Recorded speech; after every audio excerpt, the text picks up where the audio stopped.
And Chris Matthews writes a big hit piece, MSNBC and cover-up of manifestly provable population control plan. And MSNBC the last 2 nights, they've attacked me on multiple shows. I found out Chris Matthews has been hitting me night after night, so have other shows on MSNBC. And on every show, they say, I'm going to cause violence. I'm calling for violence. I'm stirring up violence. And that's in the script we got that one of their people leaked us because they're concerned for the television program, Rise of the Right, that's going to air tonight. And I'm the finale of the program. I'm the king of the crazies, in their words.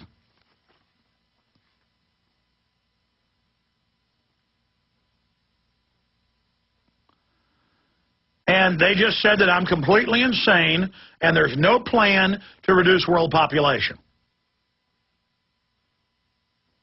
Now, Pat Buchanan was on the panel, and I'm not attacking Pat here, but the issue is he was in the Nixon White House, and I've seen his name in papers concerning forced population reduction that Nixon and Kissinger and George Herbert Walker Bush were obsessed with. And Pat Buchanan has actually written about this in the past, and he wrote about this in Death of the West, and he knows fully about it, and he sat there and kept his mouth shut during this. He was in the White House at a high level when State Department Memorandum 200 was secretly published and circulated to the CIA under the orders of Richard Milhouse Nixon. And when George Herbert Walker was sent to China to sign the secret treaty for a one-child policy and that China would be given hundreds of billions in tax incentives in the U.S., that is, U.S. companies would be in the aggregate, and lowered tariffs in the aggregate that would just tens of trillions, to move industry there if they would have a one-child policy and be a model for world government. In this secret alliance between China and the United States that's now been declassified.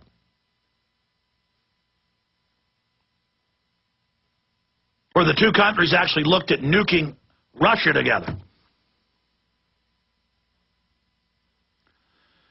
And, of course, it's now been declassified. As the headlines have been everywhere that McCarthy was right. The Pentagon ran the Soviet Union, basically, except for a short time when Stalin broke away and kicked Trotsky out. Then he came over here and founded the neocons. That's on record.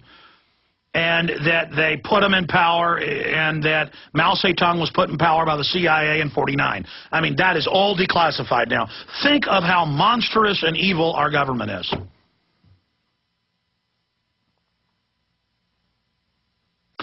Mao, you got too many Chinese, you'll never be stable. If you kill tens of millions of them, and if you set up a one-child policy, the money's going to flow. This is in '49. And that's why the CFR says the Chinese century and how America's done. Because China is the model. But I digress. Look, I don't care if Chris Matthews demonizes me. I don't care if Chris Matthews is trying to set me up for a fall. I don't care if Chris Matthews is framing me. I can't shut up knowing this information. I'm committed to this 110%. There's no going back. I passed the point of no return more than a decade ago. But all of us have passed the point of no return. This new world order comes to kill, steal, and destroy. It is tyranny incarnate. It is evil in its very essence. It is set itself against everything good and transparent and wholesome and enlightened. This global system competes with itself to be more wicked and more oppressive. And I've always told people, don't defend me when the mainstream media attacks. Move on. Stay on target. Stay on issues like the North American Union, globalization, inflation tax, illegal wars, torture, federalization of police, stage terror, genetically engineered food, population reduction, the danger of vaccines. But more and more I realize that it's important to stay on target, to continue to get issues out, but that what I didn't want to happen has happened. I never wanted this to be about Alex Jones. I wanted it to be about the information. And it is about the information. But people love tribal leaders. They love characters. They love the hero archetype.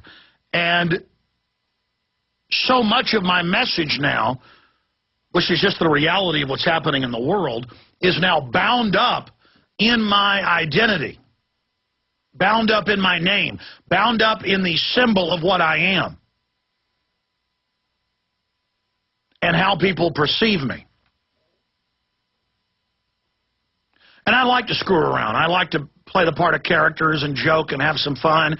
I like to be lazy intellectually and get angry and yell and scream, and that's certainly entertaining and part of what built this radio show. But none of it was intentional. And now I'm just trying to gauge the true success we've had in affecting the way that hundreds of millions of people see the world, unlocking their minds, taking the blinders off their eyes.